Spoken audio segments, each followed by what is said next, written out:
এবার অভিবাসন নীতি কঠোর থেকে অতি কঠোর করার পরিকল্পনা করছে মার্কিন প্রেসিডেন্ট ডোনাল্ড ট্রাম্প, আর এতেই যুক্তরাষ্ট্রে বসবাসের জন্য দরজা বন্ধ হচ্ছে অন্য দেশের নাগরিকদের।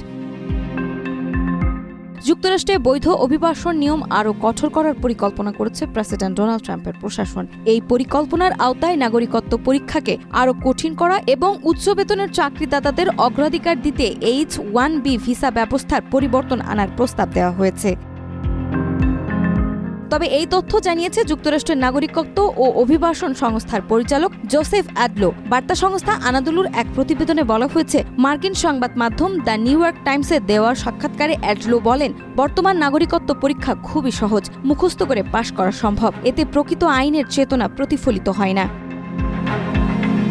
তিনি জানান, 2020 সালে ট্রাম্প প্রশাসনের সময় চালু হওয়া কঠোর সংস্করণটি আবারও চালুর কথা ভাবছে USCIS, যাতে আরও বেশি প্রশ্ন এবং কঠিন শর্ত থাকবে।